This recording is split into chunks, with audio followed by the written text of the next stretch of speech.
เชิญติดตามรับฟังรายการสตรีมาปัญญาเกิด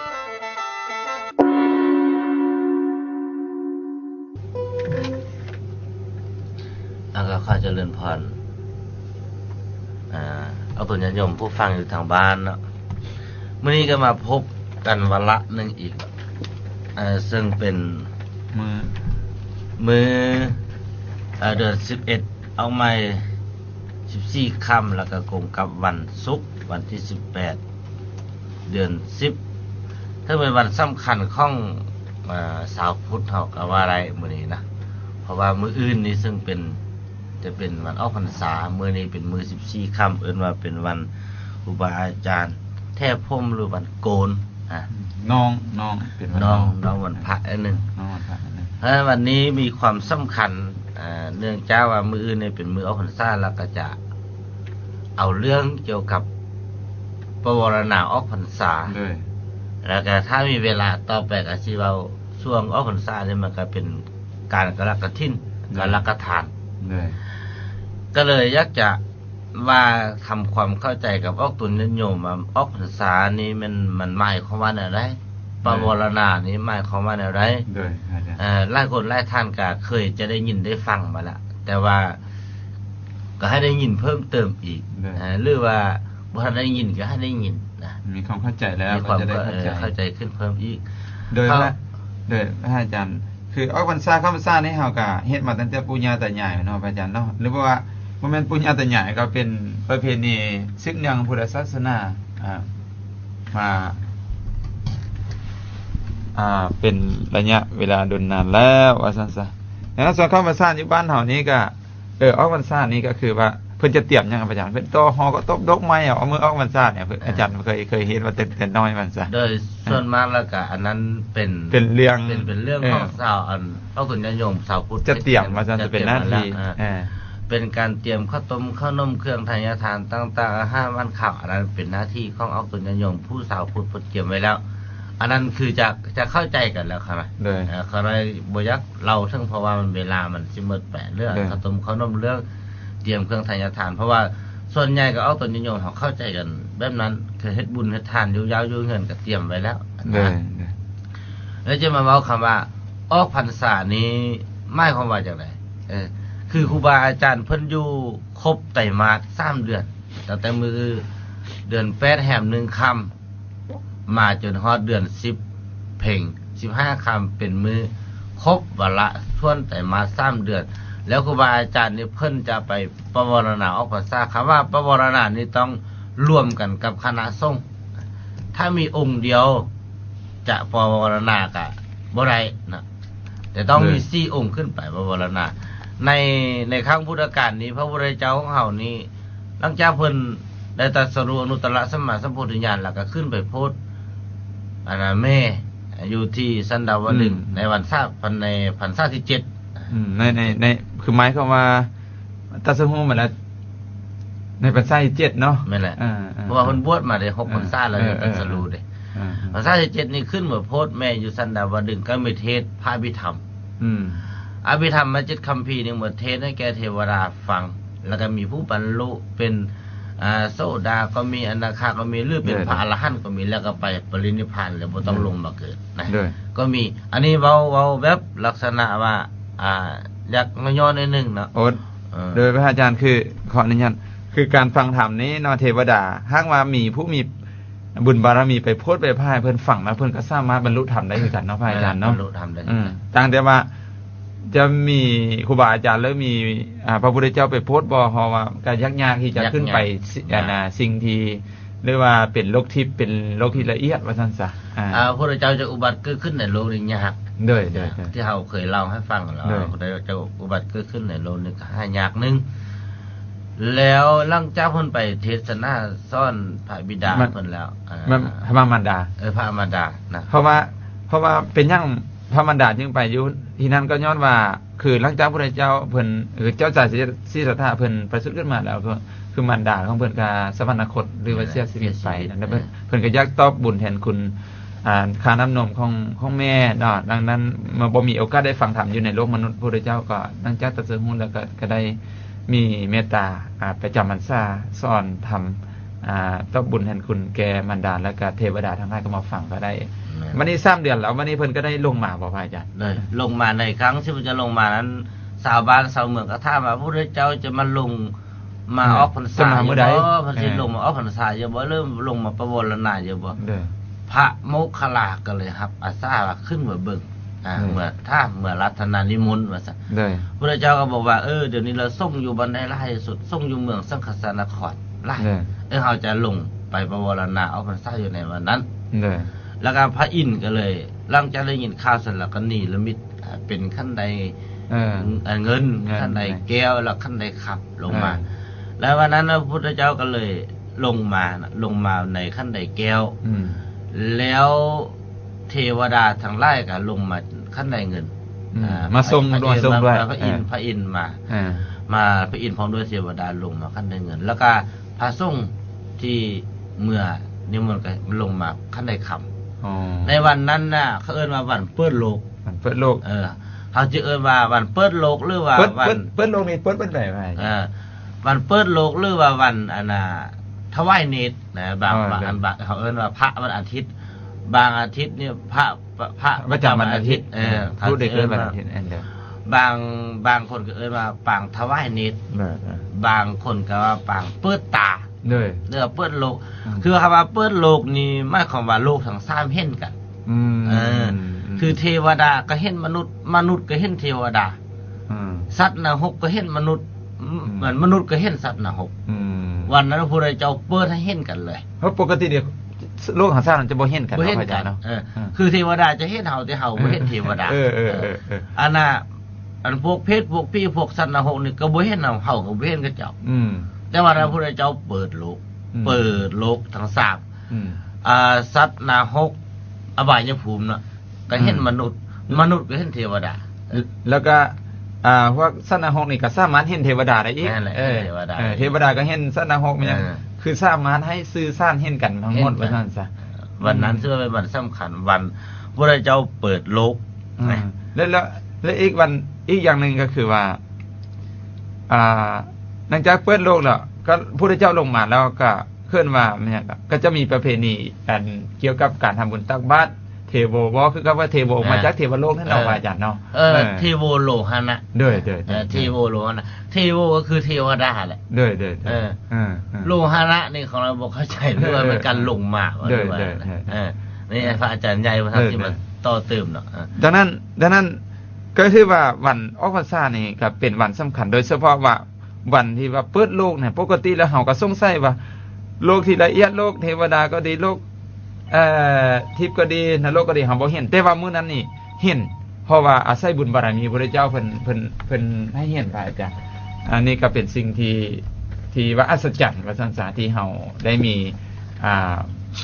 พระสัมมาสัมพุทธเจ้าผู้ที่มีบารมีเต็มเปี่ยมแล้วสามารถทำให้มนุษย์ได้สื่อสารเห็นถึงเทวดามันได้เห็นมนุษย์นั่นหรือวันเปิดโลกที่พระอาจารย์ว่าไปพระอาจารย์อันคำว่าเทโวโลหะนะนี่เฮาจึงนิยมว่าตักบาตรตักบาตรเพราะว่าเป็นการเทโวคือเทวดาโลหะนะคือการเสด็จลงมาของพระพุทธเจ้าจากสันดาวดึงคือจากเทวดาเขาคิดว่าเป็นนั้นนะแล้ววันนี้หลังจากนั้นแล้วลงมาแล้วก็มีเรื่องครูบาอาจารย์ก้าวกันไว้น่ะเรื่องบังไฟพญานาคนี่มันคือก้าวเนื่องว่าหลังจากลงมาแล้วมนุษย์ก็ดีเทวดาก็ดีสัตว์นรกก็ดีเพิ่นมีความปิติยินดีมากันมาตอนรับพระพุทธเจ้าตอนพระพุทธเจ้าลงมาจากสวรรค์นั่นน่ะลงมาพูดอะไรก็ตอนรับพญานาคนี่เป็นผู้มักนอดพญานาคนี่เป็นสมณเณรน้อยว่า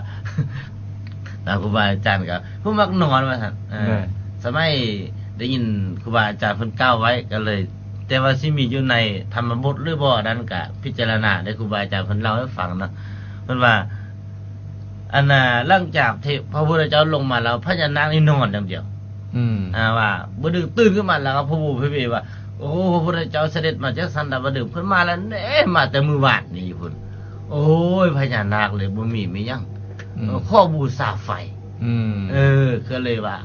เอาไฟบูชาพระพุทธเจ้าก็เลยเป็นบังไฟขึ้นมาตามความเชื่อที่ตามเสาบ้านเสาแต่ว่าเฮาเป็นเสาพุทธนี่เฮาก็มีมั้ย การบูชาเหือไฟ อืม เหือไฟโคกก็ดีเหือไฟน้ำก็ดี เด้อ เป็นการบูชาตอนรับ อืม ของการเสด็จลงมาของพระพุทธเจ้าในวันออกพรรษา โอ้บ่แม่นบ่แม่นเฮ็ดอย่างอื่นใดบ่ครับพระอาจารย์ เออ เฮ็ดเหียไฟไล่เหียไฟหรือว่าเฮ็ดบังไฟโคกบังบ่แม่นเฮ็ดอย่างอื่นนี่เฮ็ดบูชาพระเจ้า บู บ่ ชา ค พ รับ ระพุทธเจ้าได้ โอ้ อันนั้นบ่แม่นเป็นบูชาแม่น้ำคุ้มครอบคุ้มค่ายอะไร เด้อ อันน่ะการไล่เหือไฟน้ำเนี่ยไปบูชาห้อยพระพุทธบาทที่เห็นแคมน้ำแม่นำมานาที โดยโอ้มีหอยพระบาทอยู่พุ่น ที่พระพุทธเจ้าไปเยี่ยมไว้ อ๋อ ให้พญานาค อืม เพราะว่าพญานาคเนื่องจากนั้นเราไอเสียงนาคนี่นะ โอ้ มีความศรัทธาเลื่อมใสแก้วเอ้ยขน้อยกะคันเพิ่นบ่อยู่ได้ข้อฟ้าหอยตีนไว้เขาได้คาบได้ไว้ได้พระเจ้าไปเยี่ยมหอยตีนไว้ อ๋อโดย เฮาสิได้หอยพระพุทธบาทที่แท้ๆในอันที่เฮาไว้นี่มีอยู่5แห่ง โดยตามที่เพิ่นกล่าวไว้ ตามที่กล่าวไว้ตามที่เฮาว่าไว้หอยพระพุทธบาทมี5แห่งมีแคมน้ำนิมมานรทีอันหนึงแล้วก็โยคะบุรีบ่หนึงนั่นที่เฮาไว้ผ่านนะอันเพิ่นมี5แห่งเนาะขนาดนั้นมี5แห่งเนาะ แล้วก็มีบรรยากรรมนางอันที่ประทับไว้ให้นางอัน แม่นน่ะ นางอันน่ะมันยังมาคันธิญา มาคันที่ญาณนั้นได้บูชาให้ตามที่เฮาไว้หอยพระพุทธบาท เด้อ แต่ว่าซุมื้อนี้เพิ่นมีหอยหั่นหน่อยนี้ก็ยังบ่มั่นใจว่าแม่นหอยแท้หรือบ่หรือว่าแม่นครูบาอาจารย์นักปราชญ์เพิ่นเฮ็ดไว้จำลองเพื่อให้เฮาได้ครับสักการะบูชาหรือบ่อันนั้นก็พิจารณาไป โอ้ดังนั้นการได้ยาไฟที่ว่าไปบูชาหอยพระบาทที่อยู่แคมน้ำ เอานึกถึงคุณนะเฮานึกถึงคุณนะนึกถึงคุณแล้วเฮาบูชาคนคือบูชาการที่ลงมาของพระพุทธเจ้าเป็นการต้อนรับนอกจากนั้นแล้วบัดนี้ยังมีคำประวรณาของครูบาอาจารย์ เดี๋ยวพระอาจารย์เขาอีกย้อนนี่แล้วมันนี่อันบังไฟให้ครูบาอาจารย์ไปจุดไปยังมือออกพรรษาเนี่ยเขาน้อยเฮียนบางบ่อนนี่ไอ้จวดน้อยอยู่บ้านใกล้เห็นเขียวไปเอาดอกปะทอกปะทัดในมือออกพรรษาแล้วเพิ่นไปเอา จุดไปแกะแล้วเฮียจะเพิ่มเข้าไปพระอาจารย์ไปเพิ่มเข้าไปแล้วปรากฏว่ามูนั่นชื่อเทียนมาแล้วเทียนไปยดใส่อ่ะแตกพระอาจารย์แตกแล้วหอมให้หน้าตาเป็นตัวนาแตกสิโตของเรามันจะเจ็บเป็นอันตรายพระอาจารย์นี่เป็นจังไหนมือออกพรรษานะเพราะว่านิยมกันไล่ได้ครูบาอาจารย์ก็มีจวนน้อยกันนี่ต้องระวังต้องให้เขาคิดไปด้วยไป อย่างว่าข้างในแล้วมันคึดจังได๋ว่าพักกันไปจูดกระโพกเดี๋ยวนี้นี่มีระเบียบของอันนครหลวงหรือว่าอะไรนะหรือว่าแม่นของเมืองแต่ละเมืองเมื่อวานนี้เขานั้นได้ยินในบานประกาศทอดอันประกาศโทรโคงตามเสียงตามไส้เพิ่นห้ามเลยค่ะนะทางรัฐบาลก็ห้ามเลยห้ามจูดกระโพก เสียงเนียงนั้นตึงๆตังๆห้ามอันไม่อย่างมีฮักษาความสงบของบ้านเมืองได้เพิ่นเว้าได้เพิ่นว่าผู้ใดเฮ็ดละฟ้าฟื้นแล้วจะต้องได้รับระเบียบกฎหมายตามบ้านเมืองเนี่ยเขาก็เลยบอกว่าโอ้ดีเพราะเอามาให้อาตมาเนี่ยในมือปันพระมืออื่นนี่สิอ่านสิอ่านให้พระให้ส่งในวัดฟังให้อันออกตนญาติโยมมาตักบาตรฟัง โอ้ขนาดบ่ทันได้ อันนี้ได้ยินในบ้านเพิ่นอ่านเมื่อวานนี้นะดังนั้นอันน่ะเมื่อออกพรรษาแล้วก็จะจุดกระโพกก็ดีจุดบั้งไฟก็ดีก็ให้มีความระมัดระวังนิดนึงบ่อยากให้วันเป็นมงคลนี้มาเจ็บมาเป็นมาอันนั้นพระอาจารย์เพราะว่าก็เห็นอยู่ดอกครูบาอาจารย์ก็อาจจะมีการจุดกันยังแต่ว่าคันถ้าเฮาเฮ็ดเกินประมาณได้มันเป็นยังมาได้ยากๆพระอาจารย์เป็นจุดเสียไปนะเสียหูเสียตาเสียหยัง เพิ่นจุดบั้งไฟนี้เป็นการบูชาด้วยเพิ่นว่าไอ้ทักษะพญานาคบูชา คนก็ยังบูชาคนก็เลยอยากบูชาตามพญานาคนั้นแล้ววันนี้การจุดนี่มันส่วนได้สมัยตะกี้นี่มันผู้หลักผู้ใหญ่ได้ผู้มีภาหุนิติภาวะเนาะรู้จักความเป็นผู้ใหญ่แล้วคือ18 19สาวขึ้นไปจุดแต่ซุมื้อนี่มันเป็นเด็กน้อยเลยเด็กน้อยลูกหลานบ้านเฮาเนี่ยอายุ5ปี10ปีนี่วันนี้ขออนุญาตพระอาจารย์แล้ววันนี้เฮาโดยเฉพาะมื้อแลงหลังจากออกพรรษาแล้วเฮาจะนิยมไปเวียนเทียนพระอาจารย์แม่นแหละไปเวียนเทียนแล้วก็เลยบ่มีจิตกระใจที่จะต้องท่องพุทธังธรรมังเวียนกันตั้งสติในการเวียนเทียนยับไปเจซ้ายกับโยนมันก็โพกใส่ยับไปเจกว่าก็โยนมันซ้ำเหลี่ยมใส่ก็เลยผู้เฒ่าก็เปลี่ยนหัวใจวายตายนะพระอาจารย์บางคนก็ไปทึกเบ้นไปแล้วไปทึกกันกองคอกกองข้าแต่ใส่กองข้าบ่มีเสียนะอันแต่ก่อนก็คือว่าดังค่อยๆเดี๋ยวนี้มันต้อมโอ้เพิ่มปริมาณถ้าเราเห็นนี่จะได้บุญได้กุศลนะผู้ที่ไปจุดจังซั่นนั้นแต่ก่อนตอนอยู่วัดทางบนท้องเนาะก็ เว้าน่ะพยานนำวัยรุ่นเพิ่นจะคิดข้างนอกจุดก็เป็นจุดอยู่ไกลๆวันนี้ผู้เฒ่าแก่เพิ่นมาไว้พระสวดมนต์เพิ่นมาเวียนเทียนเป็นจุดใส่เพิ่นเนี่ยข้าน้อยว่าเป็นการบ่สมควรเลย ก็บ่สมควร ด้วย อันนี้ข้าน้อยได้ประสานงานถึงกองร้อนบาล นี่ ให้มารักษาความสงบเห็นผู้ใดจูดลูกพระล้านพระก็ได้จับ อืม ได้จับ ดังนั้นเมื่อออกพรรษาน่าจะมา ให้ มาเวียนเทียนแล้วก็มาไหว้พระสวดมนต์นั่งสมาธิจะได้กุศลหลายกว่า นั่นแหละ บ่อยากให้เห็นแบบนั้นพระอาจาร ถ้า ย์ บัดมื้อวันสิ้นวันพากับประกาศเอาตุนยันโยมว่าห้ามลูกห้ามหล้านเด้อเพราะว่าการจุดกระพกรบกวนผู้กำลังประพฤติปฏิบัติธรรมนี่เป็นบาปอย่ามาหัน ด้วย อันที่หนึ่งมาเฮ็ดอันใดผลประโยชน์ในสัตว์นี้นี่ก็คือเฮ็ดให้เขาเจ้าตกใจ นี่ ซ่องมาแล้วก็เฮ็ดให้เขาเจ้าบางทีอาจจะเป็นทึกแข้งทึกขาบาดเจ็บ ด้วย กระทำหายห่างกายหายว่าสิได้เสียเงินเสียทองแล้วก็สิเว้ากันยาวไปอีกประโยชน์ในสัตว์นี้ อืม ประโยชน์ในสัตว์นั้นคือเกิดมาแล้วเป็นคนหูหนวกตาบอด อืม เพราะมันหูหนวกมันบ่ได้ยินเพิ่นเว้าไม่หยัง อืม ซ่องมาเป็นคนตกใจ หัวใจอ่อน หัวใจอ่อน หัวใจฟิว วายหัวใจฟิวเพราะว่าเห็นให้ผู้อื่นตกใจอยู่ตลอด เออมัวแต่ฮับวุ้งมัวแต่ฮับวางเขาวงไม่ยังกับ ตกใจตลอดแล้วก็ตัวเองก็บ่ฟังฟ้าฟังไฟกลายเป็นคนหูหนวกในภพหน้า แล้วอยู่ดีๆก็มีแต่คนอันนั้น มาทึกมาจวดนั่งอยู่ดีก็มีคนสิตื่นแล้ว อยู่ๆก็มีคนยิงปืนอันอยู่ใกล้ๆตกอกตกใจ เรื่อง ว่า นึงก็เป็นคนมักตื่น เออบ างเทื่อก็ได้ยินเสียงเข้าไอก็ตื่นได้ยินเสียงเขาจากก็ตื่นใช่ไหม ยินเสียงจิ๊เจียมห้องตื่น เป็นคนมักตื่น เพราะตื่น อันที่ส่งที่ได้เห็นนั้นมาอันนี้ส่งตามมาหรือบาปกรรมมัน พอก็เฮ็ดปัจจัยที่เฮาไปเฮ็ดให้ผู้อื่นตกใจโดยเฉพาะเวลาแห่งบุญ เออ อันนั้นอันนี้เว้าไปแล้วก็อันเรียงออกพรรษาก็เกี่ยวเนื่องกับ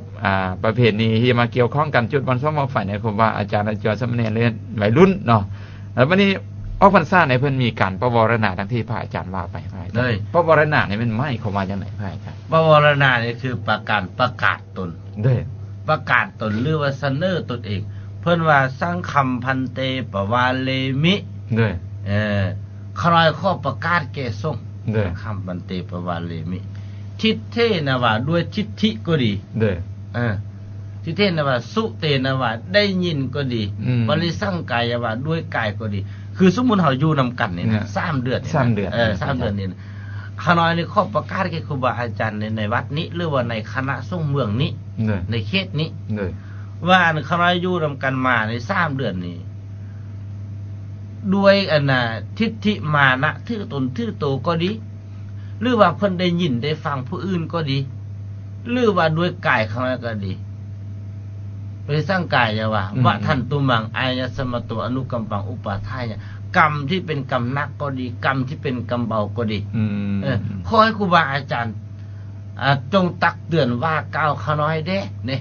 อันนี้นี่คือพระสงฆ์เป็นคำประกาศคำว่าประวรณาคือเป็นคำประกาศเสนอตัว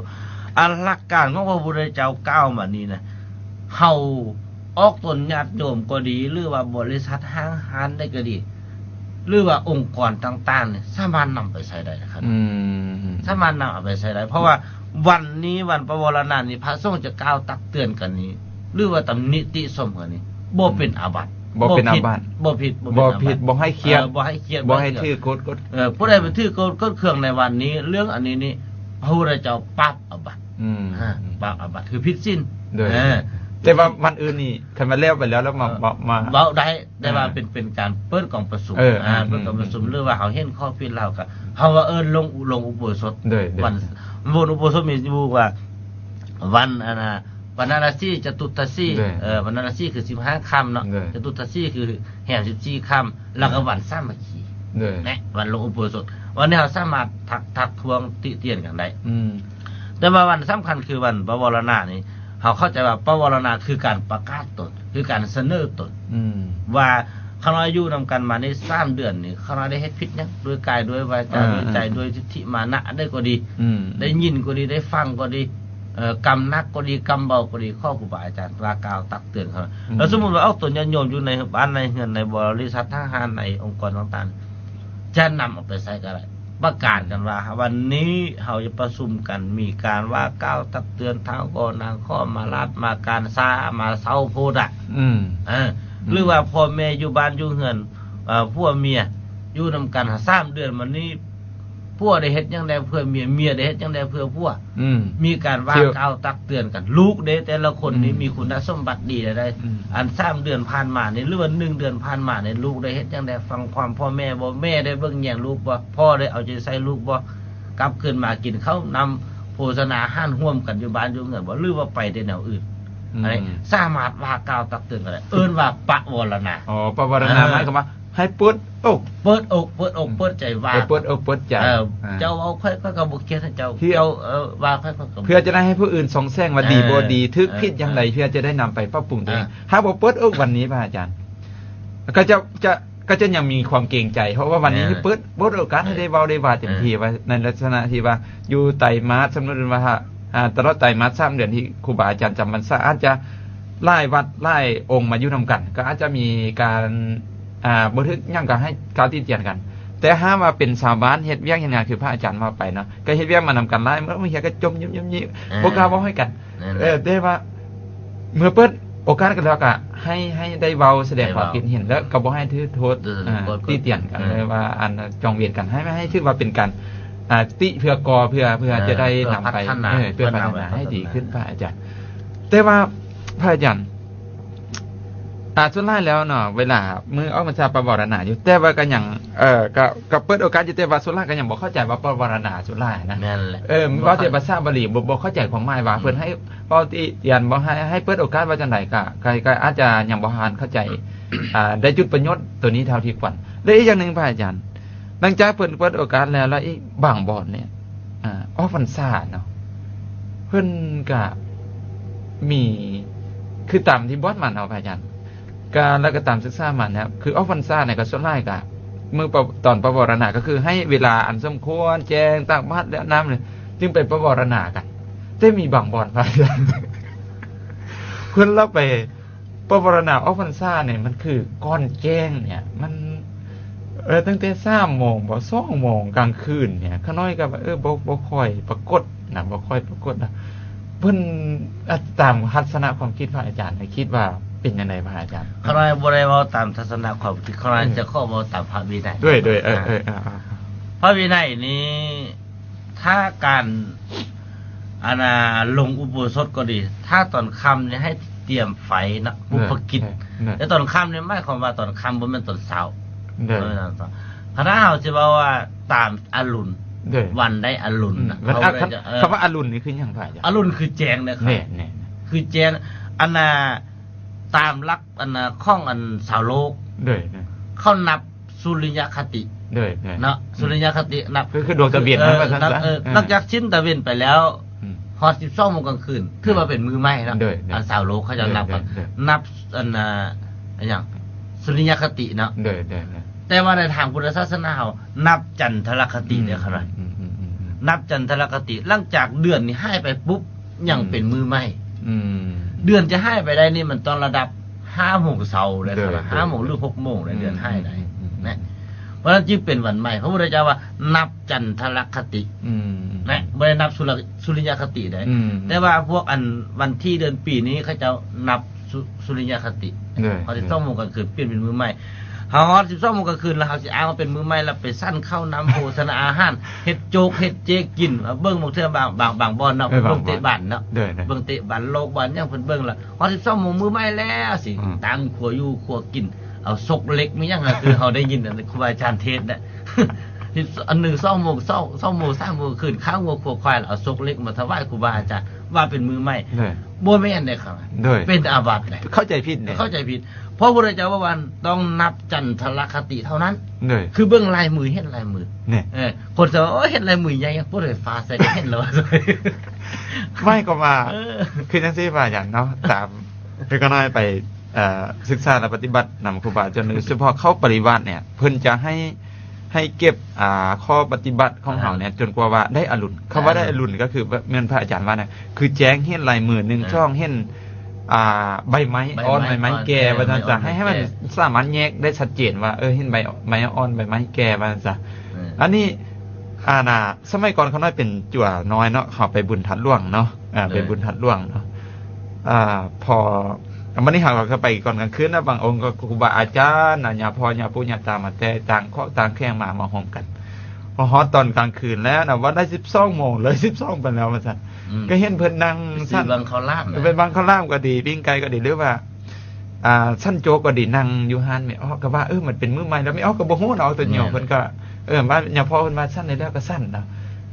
วันนี้เฮามาศึกษามาเรียนรู้หลังจากให้เฮาได้ไปศึกษาเรียนแล้วก็ถือว่าบ่ค่อยถือว่าอาจารย์เพราะว่ามันยังบ่เป็นมื้อใหม่แต่มันยังเพราะว่ามันยังบ่ทันแจ้งว่า มือใหม่ของเสาโลก เรื่อยๆ บ่เป็นมือใหม่ของเสาพุทธ เพิ่นไปตีเอาของเสาโลกมาว่าอาจารย์บ่เป็นของเสาพุทธ ด้วย พุทธเจ้าทรงกำหนดว่าเป็นสุจันทรคติบ่ได้เป็นสุริยคติ ด้วยดังนั้นถ้าไปสั้นแล้วเนาะก็เอาตัวนิยมหรือผู้ที่ฮู้วินัยแล้วก็จะเป็นที่เตียนของเอาตัวนิยมผู้มีศรัทธาในพุทธศาสนาเพราะว่า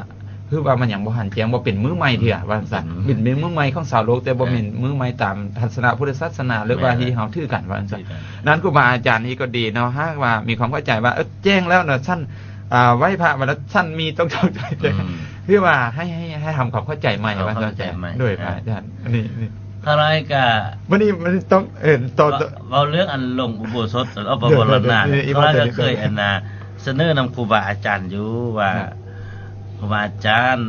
การปวารณาออกพรรษานี้ถ้าย้ายมาเป็นตอนช่วงภาคบ่ายนี่จะพอเป็นไปได้บ่เพราะว่า4 โมงกลางคืนไปปวารณานี่กะว่าดึกกับบ่ดึกปานใด4 โมงหันไปแล้ว5 โมงไปกับปวารณานะในบางเขตในบางเขตแต่ว่ามันก็ยังบ่ทันได้อรุณครูบาอาจารย์หลายองค์ก็สนับสนุนเห็นดีว่าอยากเปลี่ยนแต่ว่าครูบาอาจารย์บางองค์ก็ว่าคันเฮาเปลี่ยนมาแล้วมันก็สิไปหลายเทื่อยากคันเฮ็ดตอนเช้าแล้วก็แล้วตอนบ่ายแล้วก็บ่ได้ไปเลยนะแต่ว่าครูบาอาจารย์ผู้เป็นหัวหน้าเพิ่นก็เป็นประธานคณะอปสเพิ่นก็พิจารณาอยู่ว่าจะสมควรได้ก็พอปีกายเขานั้นก็เคยได้เว้าแล้วปีนี้นี่เพิ่นก็ถามว่าจะเอาตอนเช้าคือเก่าหรือจะเอาตอนสายเพิ่นก็คิดอยู่ว่ามันบ่แม่นอรุณแท้แล้วก็เพิ่นก็เคยได้ไปศึกษาเรียนคือกันนะโดยศึกษาเรียนกันแล้วเพิ่นก็เลยว่าเฮาจะเอาตอนนั้นบ่หรือว่าจะเอาตอนสายบ่หลายคนหลายท่านก็ยังว่าข้อเป็นอันตอนคืนเก่าก่อนซะว่าสินะเขาว่าคันว่าเมื่อได้พร้อมเราครูบาอาจารย์พร้อมเรามีความเข้าใจกันเราเขาก็ยักว่าข้อรัตนนิมนต์คือสมมุติว่าปีนี้นี่วัดข้างในก็บ่พร้อมที่จะรับครูบาอาจารย์ปวารณาออกพรรษาแต่ว่าเมื่อได้พร้อมแล้วข้างในก็ยักรัตนนิมนต์เหมือนกันนะเป็นนั่นน่ะก็บ่แม่นว่าไปเปลี่ยนแปลงระบบแต่ก็ว่าถ้าว่าพระบ่เพียงพอนี่ไปได้กันเกี่ยวคือพระบ่เพียงพอคืออยู่แถวบ้านขน้อยนี่วัดนั้นมีองค์นึงวัดนี้มีองค์นึงวัดนั้นมี2องค์เพิ่นไปปวารณานี้ในสมัยเก่านี่มันจะทางรถบ่สะดวกขี่ม้าไม่คือการสัญจรขี่ม้าขี่หยังบ่สะดวกเพิ่นจะไปแต่มื้อ14ค่ำบางบ้านไปแต่มื้อ14ค่ำแล้วไปนอนคุณตื่นสมาได้อรุณแล้วยังค่อยปวารณาได้คั่นน่ะบ่แม่นว่าไปนอนบ่ละ4 โมงปวารณาบ่แม่นได้แต่ว่าเพิ่นก็ได้อรุณคือเก่าได้อรุณคือเก่าแต่ว่าไปก่อนแต่บ่ได้ข้ามพรรษาได้เพราะว่ามีกิจจำเป็นของสงฆ์คือว่าจะอยู่ในกิจนิมนต์กิจนิมนต์ของสงฆ์นิมนต์แต่ซุมื้อนี้บ้านเมืองมันเจริญแล้วทางรถก็ฮอดทางน้ำก็ฮอดง่ายสั้นจังหั้นแล้วเราไปสั้นจังหั้นตักบ้านจังนั้นเราไปบ้านขน้อยตะกี้นี่มดเมืองนี่เขาจะสิมาโฮมกันมดเมืองก็มีหลายบ้านหลายวัดเป็น20-30วัดแต่มันมีพระจักองค์วัดละองค์วัดละองค์ก็บางวัดก็บ่มีอีกก็มาโฮมกันไว้อย่างแรกก็ได้20ไปขนาดมันเมืองได้มันซะ20ไปมาโฮมกันบ้านใดบ้านเนื้อก็มาโฮมเฮาเป็นเจ้าภาพนี้จัดอาหารวันข้าวถวายเพลแล้วก็ถวายเครื่องไถยทานบ้านใดบ้านเนื้อเพิ่นก็สิเฮ็ดมาสร้างฝ้ายมาฝ้ายเฮ็ดต้นกันละพึดแห่แห่นแทนกังมาแล้วเป็นการม่วนซื่นและชาวบ้านเขาก็มีการจุดบังไฟแข่งกันผู้ใดบ้านใดจะได้ชนะบ้านใดจะได้บ่ชนะก็มีการเอากันโยนลงน้ำลงในก็จะไปเฮ็ดเฮาบ่เกี่ยวของเฮาก็เป็นหน้าที่ของสงฆ์เฮาก็ทำปวารณาสั้นเพลได้แล้วบางเทื่อก็ทำพาภิกขุมาสาก็ต้องรอสั้นเพลแล้วอย่างปวารณานี่เห็นบ่ ต้องได้มาบางเทื่อกันพระมาครบแล้วก่อนสั้นเพลก็ต้องปวารณาก่อนสั้นเพลปวารณาแล้วสั้นเพล บางเทื่อนั้นส่วนไล่จะสั้นเพลแล้วปวารณาเพราะมีโอกาสลมกันปรึกษาหารือกันผู้ใดเป็นอันใดผู้ใดอยู่บ้านนั้นเป็นอันใดมีความทุกข์อันใดออกตนญาติโยมศรัทธาอะไรออกตนญาติโยมบ่ศรัทธาอะไรแล้วก็มีการปวารณากันแบบนั้นแล้วก็แยกย้ายกันไปแล้วเงินที่ออกตนญาติโยมแต่ละบ้านเอามาน่ะเป็นสร้างไฟมาไฟปฏิตนกรับพึกษ์บ่ดีบ่แม่นมีแต่สร้างมีอันอื่นมันด้วยมีบางเทื่อก็มีทั้งเฮ็ดมาเฮ็ดหลายเขาจะเอาพวกอันนาสาวเผาลือเขาจะเฮ็ดไฟเลยนะลือเขาเจ้าพี่น้องลือมีอันนาสร้างไฟมาไฟเอาตะกี้ก็มีเขาไม่เขาอย่างน้อยเคยเห็นเงินจุกเงินมั่นเงินนี่เนี่ยด้วยเงินหัวหน้าเลยนะห้อยมาอยู่แต่ซุมื้อนี้แกเป็นเงินกีบหั่นแหละห้อยมาถ้าห้อยมาแล้วก็บ้านแต่บ้านเนื้อก็เฮ็ดไปครูบาอาจารย์แต่ละบ้านก็ไปอนุโมทนานับด้วยแล้วเงินจำนวนนั้นบางเทื่อก็ได้เท่าได้ก็แล้วแต่หมอให้แกส่งในวัดนั้นวัดที่เป็นเจ้าพระเอาพรรษานะเพื่อเอาไว้สร้างซาแต่ซุมื้อนี้พาส่งเอาไล่ขึ้นแล้วแบ่งเป็นเขตแบ่งเป็นเขตแบ่งเป็น3เขตในบ้านเขาก็แสดงว่าจะบ่ต้องไปโฮมกันทั้งหมดมาแบ่งเป็น3เขตแต่ถ้าปีใดต้องการเขาก็แจ้งกองประชุมก่อนก็ได้ว่าปีนี้ต้องการลงออกพรรษาบ้านเดียวก็ข้อนิมนต์ส่งทั้งหมดนั่นก็ได้ครั้งนั้นก็เคยเฮ็ดมาเทื่อนึงแล้วว่านิมนต์ส่งทั้งหมดมาร่วมนี้เพราะมีอันใดก็อยากถามความสุขความทุกข์กันใครว่าเรื่องยากเรื่องนพาหนะเดี๋ยวเขาจะรับส่งเดี๋ยวมาเสริมให้คณะว่าจำพรรษาอยู่บ้านคณะก็ได้จัดให้มุมกันเอาตามสมัยที่เคยได้เฮ็ดหลังจากนั้นมาแล้วเพิ่นก็ได้แยกกันดังนั้นคือเว้ามาแล้วพระอาจารย์เพิ่นเว้ามานี่ก็หมายความว่าคือการปวารณาออกพรรษานี่ก็ให้ว่ากล่าวตักเตือนแล้วเนาะแล้วก็อีกอย่างนึงการปวารณานี่ก็บ่ค่อยนิยมกันเฮ็ดก่อนได้อรุณคำว่าได้อรุณก็คือแจ้งเห็นลายมือก็ดีใบไม้ก็ดีเนาะดังนั้นบางท้องถิ่นถ้ามีประเพณีมีการปฏิบัติเนาะเอาตอน 3:00 น 4:00 นเนี่ยก็คิดว่าก็บ่ค่อยสะดวกกันไปกันมาครูบาอาจารย์นึงแล้วก็ตามหลักธรรมวินัยก็คือว่าตามได้อรุณก็คิดว่ายังบ่ทันเหมาะสมปานใดพระอาจารย์และอีกอย่างนึงครูบาอาจารย์ถ้าที่ว่ามือใหม่แล้วก็ให้เข้าใจตามนี้ว่ามือใหม่ต้องได้อรุณหมายความว่าได้อรุณคือแจ้งบ่แม่นว่ามือใหม่แล้วไปสั่นเข้าโดยเฉพาะบุญทันล่วงนี่ก็แค่ไปธรรมาลายว่าซั่นซะญาพ่อญาตาไปแล้วก็พวกสมมุติตามประเทศเขาฮู้ได้นี่ข้าน้อยไปเคยไปฝรั่งนะเราให้ฟังเขาน้อยไปหลังจากนั้นเอาคนนิยมนิมนต์ไปสูตรอยู่อันเยอรมันด้วย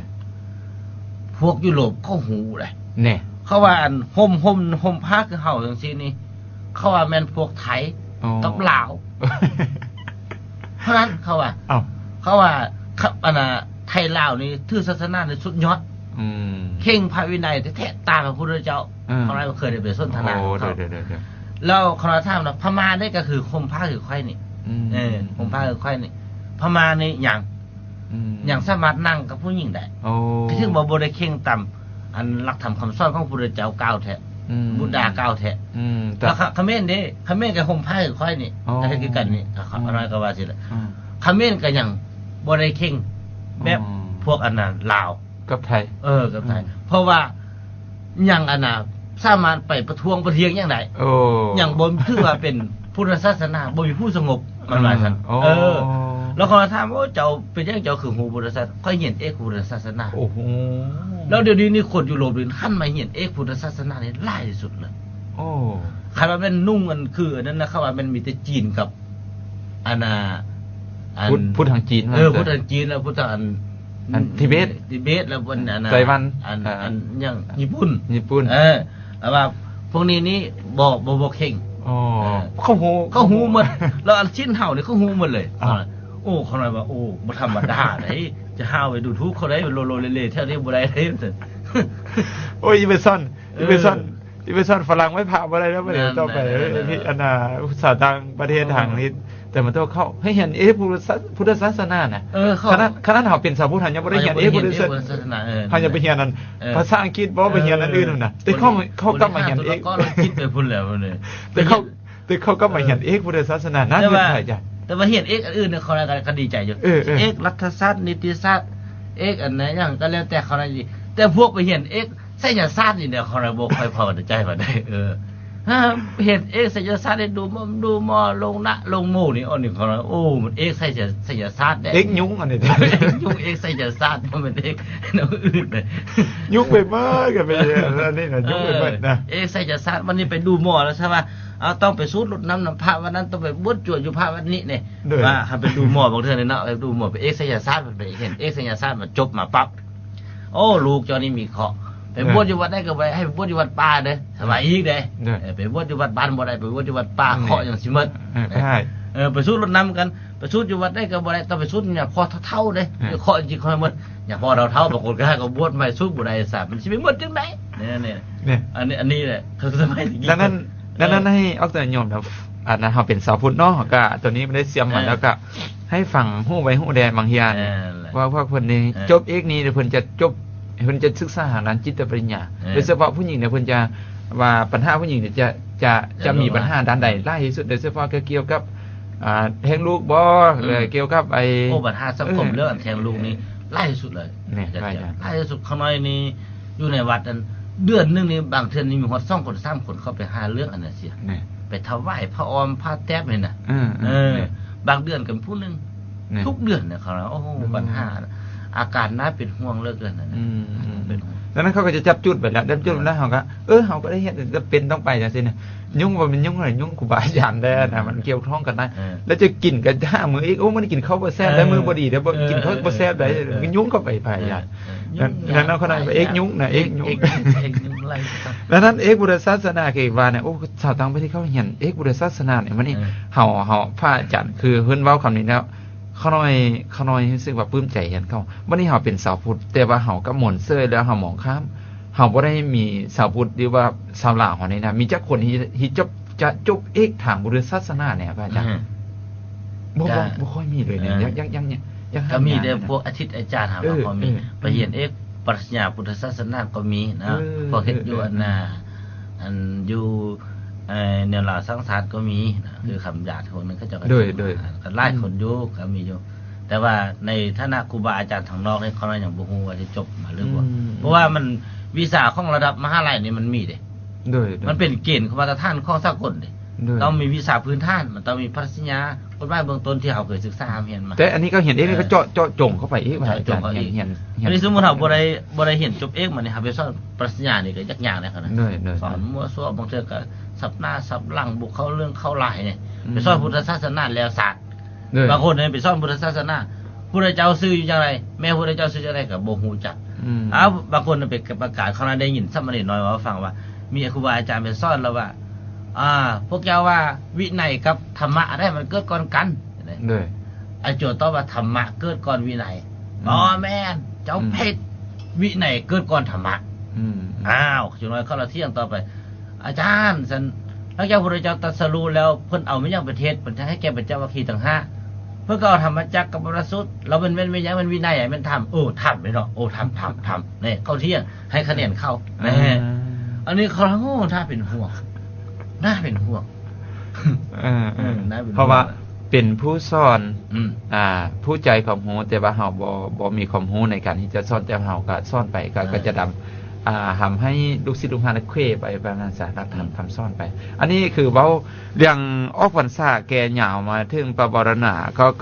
ก็ว่ามันก็จะเมื่อออกพรรษามันก็จะเป็นต้องได้ว่าให้ทำว่าแต่ว่าก็ต้องเห็นทำให้เกิดความกระจ่างแจ้งเข้าใจพอสมควรพระอาจารย์นะวันนี้นักเจ้าออกพรรษาแล้วมันก็จะมีการทอดกันทิ้นต่อไปนะครับเนาะมีฮุบเคฮุบมีกระทิ้นแล้วก็มีฮุบแค่ฮุบปูมันเกี่ยวข้องกันมาเอาวันนี้กระทิ้นพระอาจารย์ก็คือว่าเป็นอย่างสำคัญไปนักเจ้าออกพรรษาแล้วในชนะตั้งแต่แหม1 ค่ำเดือน11 5 เดือน 12 เพ็งนี่ระยะ1 เดือนนี่เป็นฮอดล่างนี้บ่ได้บ่อาจารย์เฮ็ดล่างนี้บ่ได้เนาะบ่ได้พอบ่ได้เจ้าเพิ่นบ่ส่งหาว่ากาลกฐานเป็นกาลกฐานผ่านตามการเวล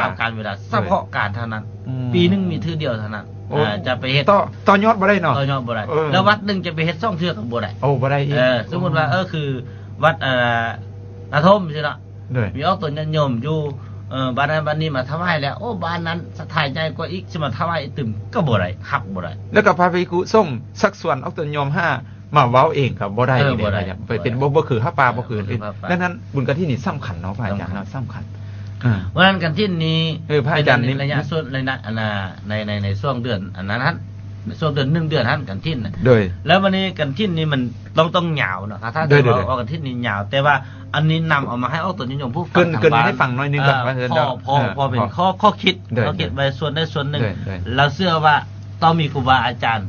ผู้เพิ่นมาออกรายการเนี่ยเพิ่นจะมาเสริมต่ออีก วันจันทร์อังคารพุธพฤหัส แม่นะ คือคิดว่าช่วง เพิ่นจะม ช่วง เสริม การกระทิน อ่า ช่วงการ ถ้าเป็นได้แล้วก็ช่วงวันศุกร์นะ เด้อๆ ยานมูลจันแก้วมาขยายต่ออีก โดย วันนี้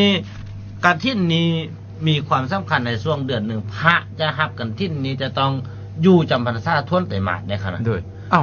ทวนไตรมาส3 เดือนได้ขนาด โดย จะฮับกันทินแล้วเฉพาะพระจำพรรษา เนี่ย พรรษาหนึ่งเท่านั้นพรรษาที่หนึ่งคือ เข้าตั้งแต่มือแหม8 ค่ำไปออกเดือน11 เพลง โดย พรรษาซ่องนี่เข้าเดือนแฮมแฮม1 ค่ำเดือน9ไปออกเดือน12 เพลงเปิดว่าพรรษาซ่องพรรษา แต่ ซ่อง ส่วนใหญ่เขาบ่ค่อยพูดตัวนี้หรอก บ่พรรษาซ่องแต่พรรษาซ่องนี่สามารถเฮ็ดได้ อืม แต่บ่มีอันนี้ส่งรับกันทินน้ำมูก อันนี้ส่ง อ่า บ่มี อันนี้ห้าม แล้วพระจะได้รับกันทินนั้น จะต้องมี5 องค์ขึ้นไป แต่ถ้าวัดได้มี4 องค์ก็ได้3 องค์ก็ได้สมมุติว่ามีพระ3 องค์จำพรรษานั้นแล้วมีจั่วอยู่5 องค์ โอ้ สมมุติจั่วนั้นอายุสิฮอดอันน่ะ20พอดีหลังจากออกพรรษาปุ๊บฮอดอายุ20พอดีบ่เป็นพระปุ๊บก็ไล่ถือว่าเป็น5 คือประจำมาสร้างนำ คือว่าจำพรรษาไล่เป็น5 แต่ฮะบ่ครบฮะมีซ่ามีซ่องแล้วไปมนต์วัดอื่นมาเนี่ยพระอาจารย์ มนต์มันอื่นมานี่ก็ได้แต่อันที่ส่งบ่ค่อยเกิดปานใด โอ้ อันนี้ แต่ว่าตามเพิ่นว่าไว้ว่าก็ต้องจำพรรษาในวัดเดียวกันว่าจัง แม่น จ้ะต้องจำพรรษาในวัด ต้อ เดี ง ยวกั ต้องจำพรรษาแต่ว่า อืม ชั่วมือนี้วัดมันมีน้อยแล้วเพิ่นไปมนต์วัดอื่นโดยเฉพาะ อืม คือเฮ็ดชนบทมนต์วัดอื่นมาร่วม เพื่อเป็นครบ5 องค์ ถ้าว่าได้บ่ได้ แต่อันที่ส่งบ่ค่อยบ่เต็มที่บ่เต็มที่บ่เต็มเปี่ยม ดังนั้น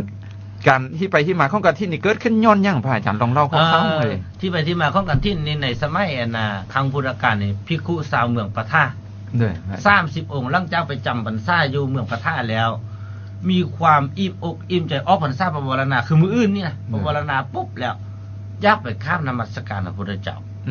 แล้วก็เดินทางมาย่างมาด้วยความลำบากยากแค้นนะบรรดาแค้นมาแล้วก็บัดนี้ฝนตกแล้วผ้าคาดได้มาพระพุทธเจ้าก็ถึงพระเจ้าอยู่วัดประเสฐวันถามถึงความสุขความทุกข์ว่าเป็นนั้นได้เจ้าคือผ้าคาดแท้โอ้ยขรอยมาเนี่ยก็เปียกฟ้าเปียกฝนมาย่างมาข้าวพระพุทธเจ้าเลยเห็นความทุกข์ยากของภิกษุผ้าคาดผ้าบ่มีจึงประกาศให้ส่งเฮ็ดกันทิ้นใดสมัยเมื่อก่อนนี่บ่แม่นออกตนนิยมเฮ็ดได้แม่นพระได้ครับพระเฮ็ดหลังจากพระพุทธเจ้าทรงอนุญาตเสร็จแล้วทรงทั้งหลายก็เลยมาเฮ็ดประกันทิ้นไปเก็บเอาผ้ามาเฮ็ดกันทิ้นผ้าที่ควรมาเฮ็ดกันทิ้นนี้ ที่เฮาไปเก็บมาได้มาเฮ็ดกันทิ้นใดนี้มีอยู่5อย่างค่ะนะ ด้วย นะผ้าที่ควรมาเฮ็ดกันทิ้น1ผ้าไหมผ้าพื้นไหมผ้าที่เขาเอามาถวายพระข้าวพระหยังก็ได้ไปย้อมเอา2ผ้าเทียมไหมคือผ้าเก่าเนี่ยกับผ้าใหม่เนี่ยมันยิบต่อกันนะ ด้วย ผ้าเก่ากับผ้าใหม่มันต่อกันแบบผ้าเทียมใหม่ผ้าเทียมใหม่แล้วก็มีซ้ำกับผ้าเก่านี่ผ้าแรกก็ไปซักเอา แต่ว่าให้สะอาด สะอาดแล้วก็4ผ้าบางสุกุลคือผ้าเขาหำคนตายเนี่ย ไปซักบางสกุลเอาพิจารณาเอา 5ผ้าที่ตกตามหานตลาดเข้าบ่เอาตามหานตลาดเข้าบ่เอาแล้วเขาเอาทิ่มไปแล้วเขาไปเอามาเฮ็ดได้นี่พระสงฆ์ก็เลยไปซอกเก็บเอาผ้าบางสกุลผ้าไม่ยังได้มาแล้วก็มายิบมาต่อแล้วก็มาเฮ็ดในมือนั้นคันสมมุติว่าผ้ากันที่เกิดในวัดได้สมมุติคือเกิดในวัดก่อสิ เวลาย้อมผ้าก็ดีกะผ้าก็ดีตัดผ้าก็ดีพระสงฆ์สมณเณรวันนั้นต้องพากันไปหมดต้องพากันไปหมดแม้แต่พระพุทธเจ้าเขาต้องเสด็จไปเบิ่งไปช่วยไปเฮ็ดหยังก็แล้วแต่ไปช่วยไปยิบไปหยังก็ช่วยต้องช่วยกันถ้าบ่ช่วยปรับอาบัติทุกกฎนะผู้ใดกันทิ้นเลยเป็นอย่างนั้นหลังจากนั้นมันแล้วพระสงฆ์ได้เฮ็ดให้แกจังซั่นแล้วถวายแก่ภิกษุชาวเมืองประธานนั้นองค์ที่มันขาดที่สุดองค์ที่บ่มีที่สุดขาดที่สุด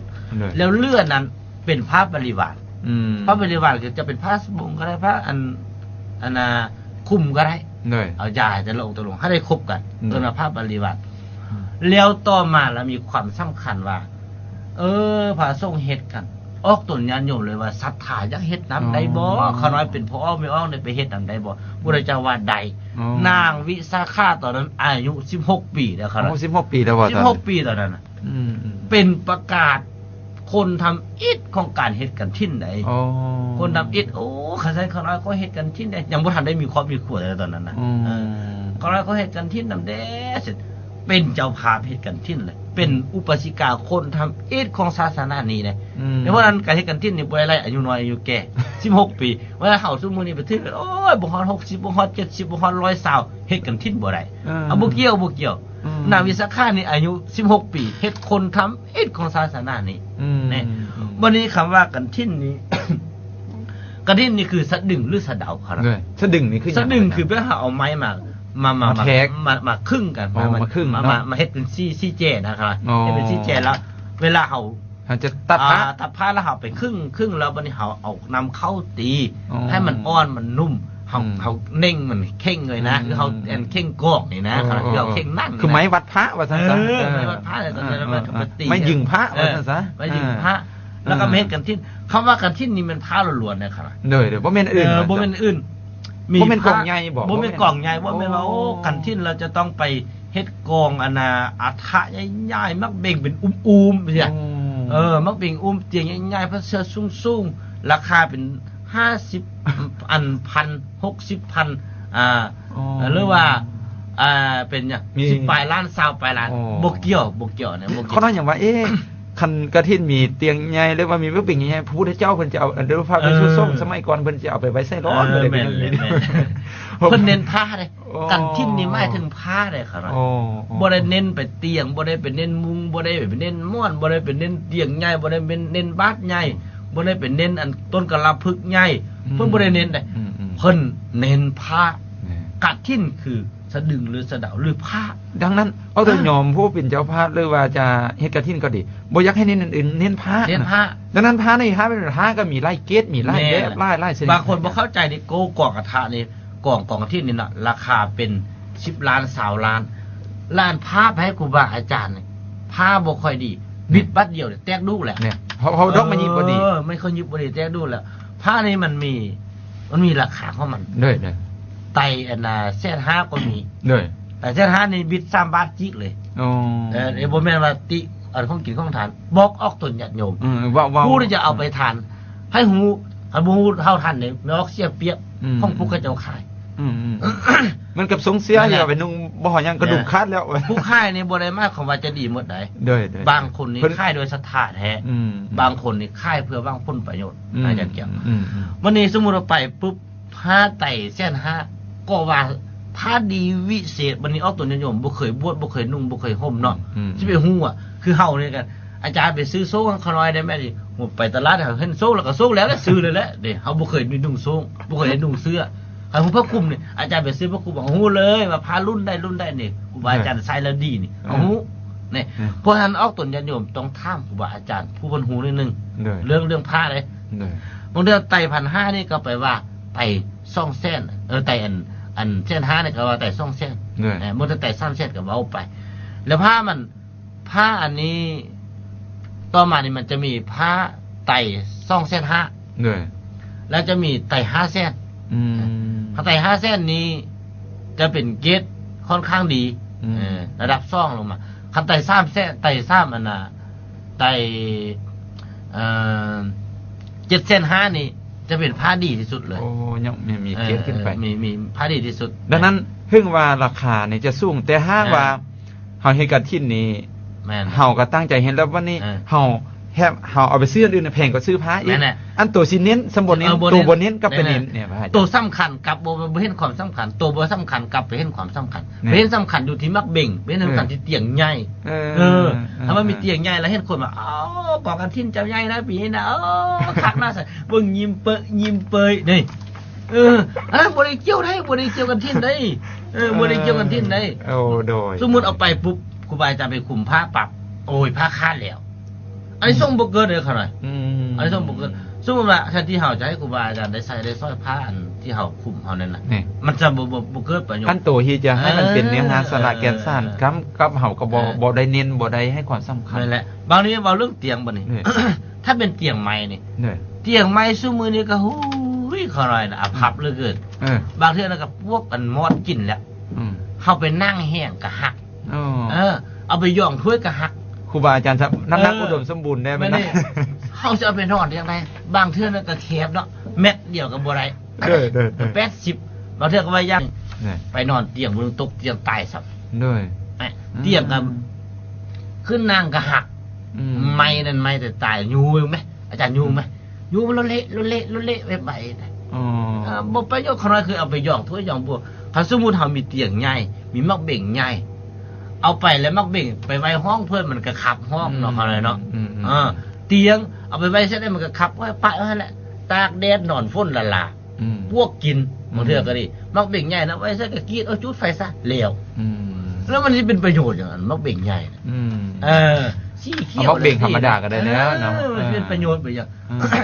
บางเทื่อเอาตุกน้ำดื่มเนาะตุกน้ำดื่มมันใหญ่นะเขาจะใส่ไปก่อนตุกน้ำดื่มกับตุกน้ำดื่มแตกจะไปใส่น้ำกับบ่ได้มันเสียคุณแล้วก็เอามาใส่กองฮะ โอ้ต้มน้ำดื่มตัวนั้นเพิ่นเอามาใส่อันเป็นมักเบ่งครับ เพิ่นมาใส่มัน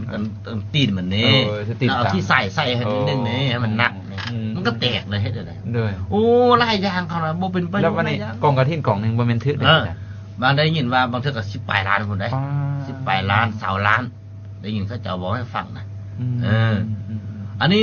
กันที่ดาพุทธเจ้าบ่ได้แพงปานนั้นแน่บ่ได้ฮอดปานนั้นแล้วเฮาจะเฮ็ดปีนึงจะกล่องก็ได้สำหรับออกตัวนิยมได้หาเฮ็ดปีนึงจะกล่องก็ได้ แต่ว่าพระนี่วัดนั้นรับได้แต่กล่องเดียวนี่อันนี้เอาตัวนิยมต้องคิดได้บัดนี้ผ้าที่บ่ควรมาเฮ็ดกันทิ้นนี้ก็มีอยู่5อย่างจัดๆ โดยผ้าใดผ้าจำเป็นผ้า ผ้าน่ะที่บ่ควรเฮ็ดกันทิ้นนี่ก็คือ1ผ้าไปข้อยืมเข้ามา โอ้ ไปยืมเข้ามาก็บ่ได้นะครับไปเฮ็ดบ่ได้เลย สองผ้าที่ได้ไปได้มาโดยบทสอบคือผ้าที่มาโดยไปลักไป การทำนิมิตหรือเว้าเทียบเคียงทำนิมิตคือเทียบเคียงโอ้ยผ้าเจ้านี่ผ้าดีนะผ้างามเนาะใครว่าได้ไปเฮ็ดกันทิ้นเนี่ยโอ้คือสิมีบุญหลายได้เจ้าว่าแนวซั่นเนี่ยสิผ้าเทียบเคียงมา อ๋อเป็นว่าเทียบเคียง บ่ได้ เป็นว่าสักจุ่ม ไปเทียบเคียงเห็นเข้าใส่อยู่นะเดี๋ยวนี้เห็นเข้าใส่อยู่นะ แต่ยักได้ เห็นเข้าใส่เราไปเว้าเดี๋ยวนี้ เป็นนม การ น้าว จั เอา ดทิ้นนี่เป็นจังซั่นนะถ้าเจ้าได้ท้าไหว้ทานผ้าพื้นนี้นี่เจ้าสิได้บุญตะกี้มันบ่แม่นผ้าเป็นในสิเด้ผ้าของห่มเขาบีงเด้สมัยตะกี้ผ้าห่มเขาบีงอยู่ที่แท้นะไปเว้าเทียบเคียงมานะนั่นนั่นนี่นะอันนี้บ่ได้บ่มีอันนี้ส่ง ตัวที่3อาจารย์ 3ผ้าที่ไปเว้าแนะนำเข้าได้มาเนี่ยผ้าที่ไปเว้าแนะนำเข้าได้มา ก็บ่ควรนะอาจารย์เจ้าเราแนะนำเข้ามานั้นแนวนี้เอ้ยค่อยเฮ็ดกันทิ้นปีนี้เนี่ยจะนั้นซั่นนั่นสิน่ะแนะนำได้แล้วก็นี่ผ้าที่ไปเป็นผ้าเป็นนิสสกี ผ้านิสสกีคือผ้า คือครูบาอาจารย์เขาเก็บไว้เก็บไว้มันเกินแล้วมันเกิน3เดือนแล้วมีเอาจะเห็นกระถินค่อยเอาผ้าเดี๋ยวแล้ววันนี้เป็นผ้าอยู่ตัวเก็บ อันนั้นเป็นเฮาถ้าเฮาเป็นข้องส่งได้คือเรื่องเฮามาถวายแล้วเฮาเป็นจัดว่าอันนี้เป็นข้องส่งบ่ได้เป็นของเฮาได้อย่างเดียว แต่ถ้าว่าเป็นข้องที่ว่าเฮาเก็บไว้เฉพาะของเฮาเฉพาะของเฮา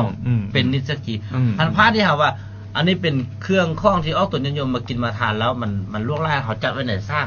ว่าเป็นข้องส่งสามเณรองค์ใดต้องการจักใดเราข้อเฮาก็มากาวไว้แล้วบอกเขาก็เบิ่งความจำเป็นเอาไปแล้วไปตากแล้วทิ่มปะฝนตกห่ำกูบ่กี้เขาก็บ่ให้เลยองค์พระสงฆ์องค์เนียนบ่อันองค์อื่นแต่บ่ได้มีความรับผิดชอบเขาก็ให้อันนั้นเขาจัดไว้ในสร้างที่ว่าเป็นข้องส่งเป็นข้องส่งบ่ได้เป็นข้องส่วนตัวเฮา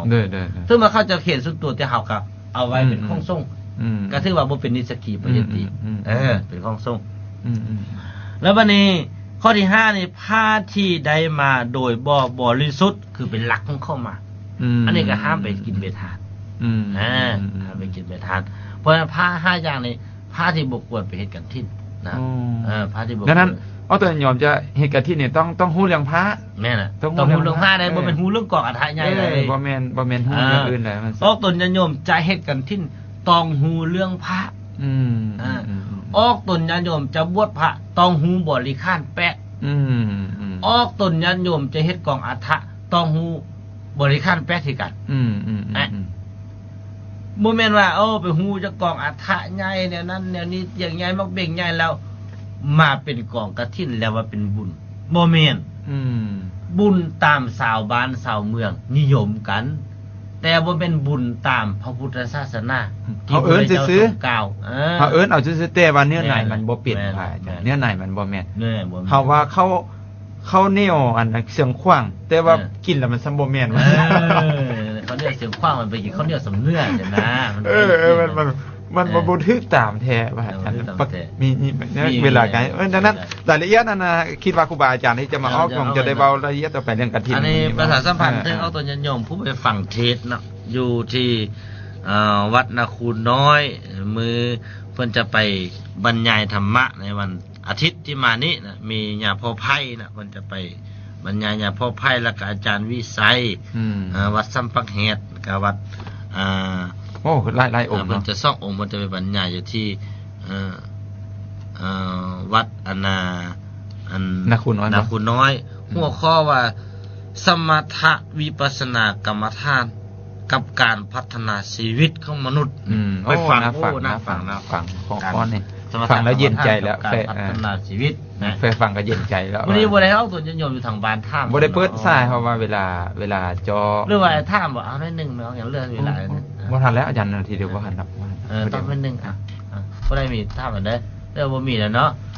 บ่มีก็บ่เป็นหยังเนาะเอาตัวยันยมฟังแล้วก็ท่ามครูบาอาจารย์ สรุปพระอาจารย์นะสรุปว่านี่กันทินยังยาวเลย โอ้ อย่าง ยังยาว บุคคลที่จะสมควรรับกันทินนี่ เล ครู ย บาอาจารย์ที่ ครู สม บา ควรรับ อาจารย์ กันทินนี่มีอย่างอื่นหูอันนี้ทรง5มาติกา8ปริโพธิ์ซ่องของเป็นทุเป็นจุอธิษฐานการทินอันใดต้องหูสิได้ผู้จะรับกันทินใด โดยเฉพาะครูบาอาจารย์นี่ต้องเน้น ต้อง คงจะรับ อันนี้ยังยาวเนาะถ้ามีโอกาสเอาไว้อาทิตย์หน้ามาเล่าต่อหรือว่าครูบาอาจารย์เพิ่นอาจจะ คิดว่าครูบาอาจารย์คงจะตลอดอาทิตย์หน้าได้คิดว่าเพิ่น